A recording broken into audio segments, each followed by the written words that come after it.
Welcome back to another episode of Rock Boys Football, continuing our deep dive into this Oklahoma Sooners program, heading into spring practice, fall camp, the 2024 season. We took a look at the offensive line, took a look at the defensive line. Now we're taking a dive into this offensive skill that Oklahoma is going into the 2024 year with. And Dill, if you're an Oklahoma fan, a ton to be excited for, obviously highlighted by five-star quarterback Jackson Arnold going into year two, but what I want to point out is the stark difference that the narrative was around this Oklahoma wide receiver room heading into the 2023 year. And then now how we're talking about this wide receiver room where I got, 8 guys that I want to talk about as pass catchers for this Oklahoma offense.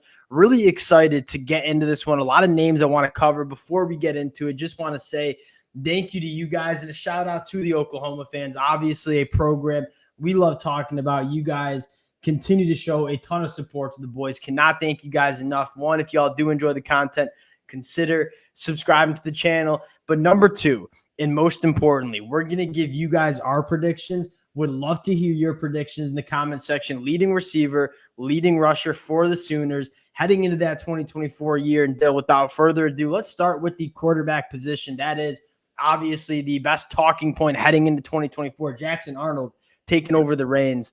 How are we feeling? And you're just like excited to see kind of that guy. I feel like program when they kind of change over and a new coach comes in, you kind of wait for that first quarterback to do it. In Michigan's case, our team, it took them 8 years or whatever it was until they got JJ McCarthy, and you felt a little different about the whole operation. Like Jackson Arnold, nice for Oklahoma. They got their guy early, and again, you kind of go back to that Arizona game. It wasn't necessarily perfect, made some mistakes for sure. I don't think his wide receivers necessarily helped him out a ton in that game, but you saw the flashes and how much more, just how much more arm talent he had than Dillon Gabriel. And again, Dillon Gabriel is great, but it does feel like you can do a lot more with Jackson Arnold. I think that's where you start. And I will first start with what you saw from Jackson Arnold in that bowl game where Oklahoma fans were, ready to jump down his throat. One, that was a very good Arizona defense too. Jackson Arnold made some true freshman mistakes. That is expected. There's a reason why a lot of true freshmen don't play that much their first year at the quarterback position. But Dill, what you want to highlight, and I think you made a great point, Jackson Arnold's ceiling in terms of what he can do and what balls he can throw, it's much higher than Dillon Gabriel. Yeah, Dillon Gabriel was awesome for Oklahoma, but you watch those offenses, there were certain routes and certain throws that really weren't in the playbook because Dillon Gabriel didn't have the arm to make some of those throws. You have Jackson Arnold in there now. I think that opens up what you want to do, especially attacking that deeper third, pushing the ball down the field. You have all this speed at the wide receiver position that we're going to talk about. Jackson Arnold in this Oklahoma offense, you're going to see a little bit more aggression in terms of the throws that they're going to ask Jackson Arnold to make because he can make those throws where Dillon Gabriel at times struggle to make those throws. Well, and that's what I almost go to. It's like you saw Brennan Thompson work a little bit last year, but with Dillon Gabriel, there was that point, and he had some plays, I think, that they left on the field with him because the arm, just pure arm strength wasn't always there, and Dillon Gabriel couldn't get it to him. And again, it just, being able to unlock his game, and you saw it against Arizona, obviously makes a huge play in that game.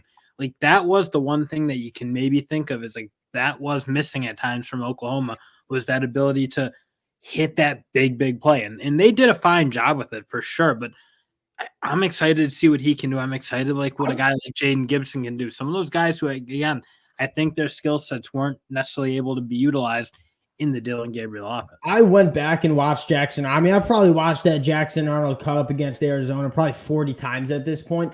Every time I watch it, it just feels different. The throws and how the ball comes out of Jackson Arnold's hands, it feels different than when you watch the film of Oklahoma's offense with Dillon Gabriel.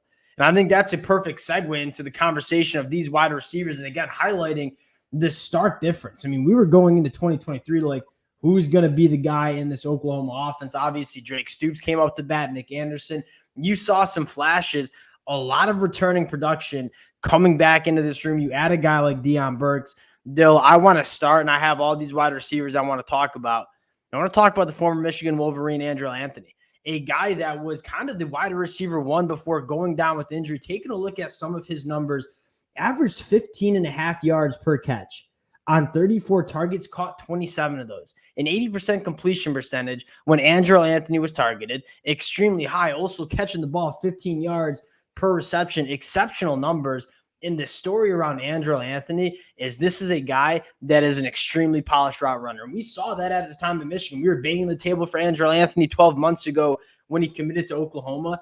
Healthy, getting Andrew Anthony back healthy, I think is probably right now your wide receiver one heading into this 2024 year. And you could tell how much they missed him because, again, like they need guys who can really run good routes in that system, be out in space and get open. And again, I like Nick Anderson's a really solid player, does a good job getting vertical, but he just isn't like in the same world running routes as Andrew Anthony. Jaleel Farouk, another guy who runs really good routes. A guy, frankly, I think you're all looking for a bit of a bounce back here. I didn't think he did as much as maybe we were all expecting. And he had a really good year, but I think you were kind of expecting like an NFL year.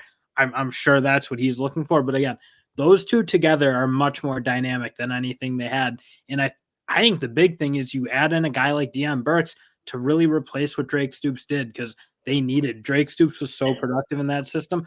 Deion Burks, I think, is really clean running that sort of Drake Stoops inside wide receiver game. I think Deion. So I've seen a lot of Deion Burks, Drake Stoops comps, and I think to an extent I agree with them. What I look at this wide receiver room and what really excites me is Drake Stoops was the separator for Oklahoma in 2023. I think Andrew Anthony is going to be that guy.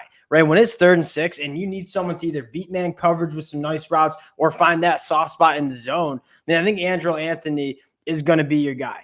But then you look at a guy like Deion Burks, and what my narrative for him is, and get the football to him in space. This is a guy that is absolutely electric after the catch. Oklahoma loves to run that offense where they're spreading defenses thin. And this is a perfect guy to fit into that offense where, hey, we're going to get you the football early, often, and let you go to work. So you have your yards after the catch guy. You have Andrew Anthony. I think you could lump Jaleel Farouk into a guy that can be yards after the catch, also run some routes. Then you look at guys like Nick Anderson and Jaden Gibson, who are those big boundary receivers where that football's up in the air. They can make plays. And then you look at a guy like Brennan Thompson and Jaquez Petaway as the absolute burners. So you look at this Oklahoma wide receiver room, and there are a lot of boxes checked, right? The separators, the route runners, the yards after the catch guys, the big bodies, the speedsters. There is a ton of talent that Oklahoma is going to have in this pass catcher room. And I'm really excited to watch spring games and kind of listen to spring practice notes and kind of figure out who are the guys that are emerging in this offense because there's a lot of talent for Oklahoma to choose from here. Yeah, again, you saw all last year, they used the guys, guys who could get open and create after the catch. That was really the bread and butter. And Dylan Gabriel ran that offense really well. He was always on time, very accurate, really good in that short to intermediate kind of game. But you did, again, what we were kind of talking. You didn't necessarily get to utilize that other skill set of the Jaquez Petaways, of the Brennan Thompson. I think Brennan Thompson's really, really good. I thought the moments he got to play and got his shots to take the top off, I thought he did it. I'm looking for him to have a monster breakout year. Again, with that type of speed and with the arm talent of Arnold, that's the guy to me. Because, again, everybody else kind of did their thing. There's not that much. And at the very least, Brennan Thompson's a guy that's making safeties respect that speed. And you have a guy like Jackson Arnold that's making safeties respect what he can do attacking that deeper third and really pushing the ball down the field. Brennan Thompson averaged 36 yards per catch. And this was a guy that maybe a little bit of a one-trick pony, but that skill of just straight line speed and being able to test teams vertically is really important, not only for hitting the explosive play, but kind of opening up that middle of the field. When you have a safety that needs to respect what Brennan Thompson can do, attacking that deeper third, it's going to open up that middle of the field for guys like Andrew Anthony, guys like Deion Burks to get to work and operate in space. Dale, before we move on to the tight ends, a position group that sometimes gets overlooked. I want to hammer this home with this preview. I'm going to ask you, from these wide receivers, who you got leading the team in receiving yards in 2024? I have Jaleel Farouk bouncing back in a big way. I know you're an Angelo Anthony guy. I like Angelo Anthony too. But I think Jaleel Farouk, again, I thought obviously Arizona wasn't his best game. And I just don't think he ever totally found his rhythm and peaked out to what he can be. I think he's going to have a really good year. I loved what you saw kind of in the year before. You really thought he was going to emerge. I think he did have a better year. But I'm looking for him to take a big step because I just think he's so dynamic with the ball. and even a little more so probably than Anthony. Anthony's a great so I 100% agree. Like Andrew Anthony is the guy that's going to create separation, not as dynamic with the football in his hands. And but this offense is so predicated on being able to run those swings and have your wideouts make plays. I think they need him to do that more. I think he needs to be a part of this offense. I think if they really are running this well, I'd like to see Jaleel Farouk have 1,000. I'm with you. I'm going to go Andrew Anthony, and I would love to hear the Oklahoma fans because the way I look at this, I think Andrew Anthony has an argument. I think Jaleel Farouk has an argument. I think Nick Anderson, who caught for 796 yards, that was second on the team, certainly has an argument. And the transfer Deion Burks. There are 4 guys that really could emerge as the leading receiver for Oklahoma, and for Oklahoma fans to have that many bodies that are capable of being that wide receiver one. That's very exciting. Now you move to the tight end position, I don't know, for lack of a better term, just disappointing position in 2023. Just did not get enough juice out of Austin Stogner. Didn't really have anybody to really test the defense in that middle of the field. A couple names that you want to talk about. One, Jake Roberts, a guy that is just kind of steady Eddie. I think you know what you're going to get from him in the transfer portal coming from Baylor. You have a guy like Bauer Sharp, who's a former quarterback, kind of a very, very athletic tight end that might need a little bit more polish. And then you have a true freshman coming in, Devon Mitchell, and they'll kind of the narrative of God don't make too many Devon Mitchells. Very, very big size, phenomenal athlete. I think you got 3 tight ends there that you feel good about. I'm kind of interested to see which one steps up and kind of gives that Oklahoma offense a little bit more juice from that tight end position. Because I think back to Braden Willis, I mean, he was a massive part of that Oklahoma offense. I would like to see a tight end kind of emerge as a difference maker for the Sooners in 2020. Yeah, when you got to play the whole field like how Oklahoma spreads you out and does it, you need a guy who can really beat up a linebacker in the middle or beat up a safety in the middle. And you're right. Stogner just never was that guy. He's kind of more of a blocker, just doesn't move particularly well for that type of play. It just lacks the electricity that a guy like Braden Willis has. And again, that position gets a lot better. I think that makes a huge difference in this Oklahoma offense. Especially for a young quarterback, like having a trustworthy tight end that can be a big target for you in those short intermediate route concepts, that's massive. Last position, we got to talk about the running back room. And Dill, I was doing some prep for this, and a healthy Gavin Sawchuk, I'll start with this, is special. I mean, his burst when he gets to the open field, his ability to make people miss at the second level. And then I was kind of looking at yards after contact. And you would kind of assume Tawee Walker was the guy that was going to lead the team in yards after contact. Gavin Sawchuk, 3.16 yards after contact to Tawee Walker's 2.9. I mean, I was surprised that Gavin Sawchuk, also a guy that can make people miss, bounce off tackles. He's a guy that Tawee Walker ran the ball extremely hard. And you guys know I'm a massive Tawee Walker fan. Hope he crushes it at Wisconsin, but didn't have that explosive capability. Gavin Sawchuk is that guy. When he gets to the open field, he's running away from defenders. And a healthy Gavin Sawchuk for 12 games, I think is going to be an absolute problem in the SEC in 2024.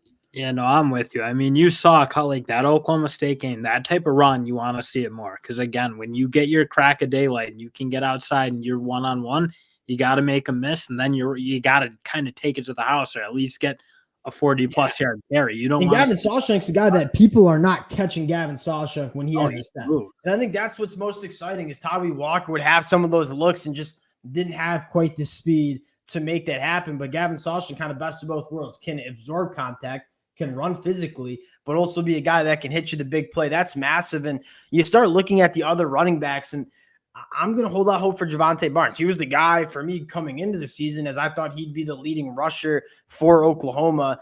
I know he wasn't healthy, kind of an emergency back all year for the Sooners. Would like to see him get some more burn if healthy. And then you have the true freshman Taylor Tatum coming in, who as Michigan fans we're very familiar with. Wish you'd be wearing the winged helmet. The Sooners got a good one there. The running back room looking nice. Though, I mean, I'll ask you the question, but I don't want people sleeping on Samuel Franklin because, again, you kind of talk pop through the hole. Again, when you kind of have that offense where it's not necessarily a total power scheme, it's let's try to create a crack of daylight. We'll spread it out and see if he hits the hole kind of different. And I know you're talking about UT Martin film and it. You got to kind of try to adjust for the level of competition. But again, when you see guys exploding through the hole the way he does, that's what you need to see more of. And again, Tawee Walker's a good player. I'm kind of with you. I'm not sure he totally fit what Oklahoma wanted to do. He wants to be more of a inside the box, like hammer it, run really physically. Oklahoma, when their offense is going, it's their running backs are taking it. They get a crack at daylight and they're off. That's what I think Sam Franklin, there's a reason they brought him in to a very, very talented room with a guy like Taylor Tatum coming up. I think they see something. And again, when you can explode through the hole like that at a team like Oklahoma that runs the way they run, I think he can create some plays. I'm going to trust DeMarco Murray with that eval. I mean, we have DeMarco Murray hasn't missed yet, so we'll continue to ride him. And I was going to ask you, I mean, the leading rusher for Oklahoma, Gavin Sawchuk, if he stays healthy, kind of the no-brainer choice. But I think you made a really good point. Like, Gavin Sawchuk just fits what this Oklahoma offense wants to do. Like, again, going back to the wide receiver conversation, it's a unit that is predicated in getting these guys in space. Gavin Sawchuk, a running back, you want to get in space, let him kind of operate and hit those big plays. Really excited for Gavin Sawchuk. That'll do it for the Oklahoma Sooners. Offensive skill preview next week. We got the back seven for the Oklahoma Sooners on the defensive side of the football. Again, appreciate you guys rocking with the fellas. It's been an absolute blast taking these deep dives into these programs. If y'all do enjoy the content, consider subscribing to the channel, and we'll talk to y'all later.